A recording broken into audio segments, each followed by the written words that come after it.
Здравствуйте! Прямо сейчас эфир нашего телеканала продолжит брифинг оперативного штаба по борьбе с коронавирусом.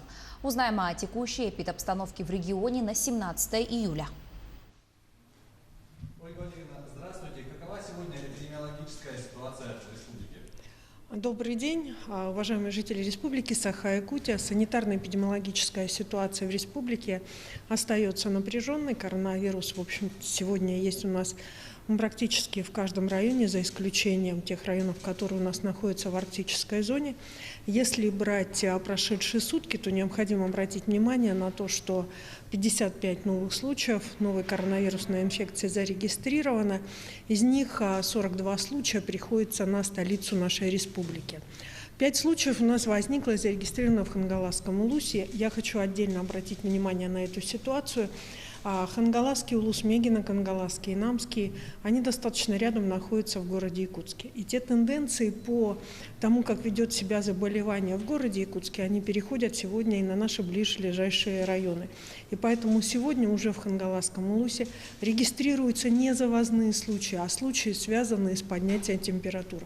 Поэтому, безусловно, при первых же признаках острых респираторных вирусных заболеваний вызываться должна скорая помощь. Это касается всех жителей республики, и, соответственно, со стороны врачей проверяться и осуществляться все действия, связанные с возможным подозрением на коронавирусную инфекцию. Поэтому вот здесь, говоря о Хангаласском улусе, необходимо обратить сегодня уже на эту тенденцию. Эта же тенденция есть у нас сегодня и в Мегинском, и в Намских районах.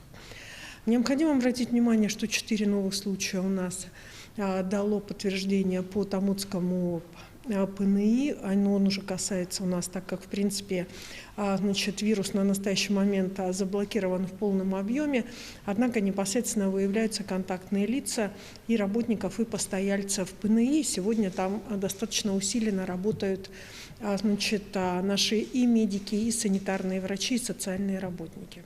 И особое внимание, естественно, сегодня придается всем социальным учреждениям закрытого характера.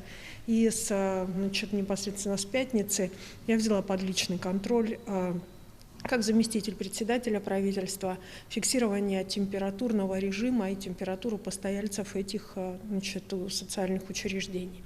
По 2 случая зарегистрировано в Мирнинском и в Татинском улусе. На что еще хочу обратить внимание, я хочу поздравить 97 человек, которые у нас выписаны из больниц за прошедшие сутки, и, соответственно, поблагодарить врачей за их работу. И у нас, к сожалению, нужно высказать слова искреннего непосредственно, конечно же, соболезнования. У нас зарегистрирован 1 летальный случай.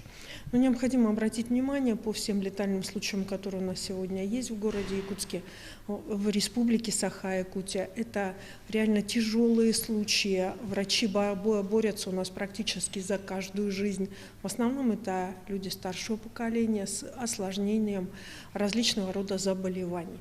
Еще раз обращаю внимание, что на настоящий момент республика выполнила все свои обязательства с точки зрения обеспечения лекарственными препаратами всех новых серий, которые есть в Российской Федерации, в наших больницах, и, соответственно, лечение проходит в равной степени, так же, как и на всех уровнях, как и проходит по всей Российской Федерации.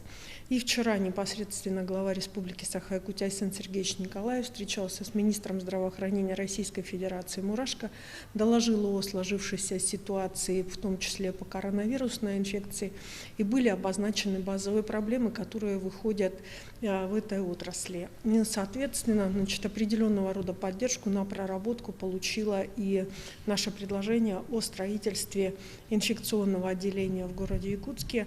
Условно мы его назвали ковид-центр, потому что та нагрузка, которая у нас сегодня ложится на инфекционную больницу при распространении заболеваний, но и сам по себе инфекционный стационар у нас достаточно старый, именно как раз и приводит к необходимости нового строительства. Я думаю, что эти вопросы должны получить свое положительное решение.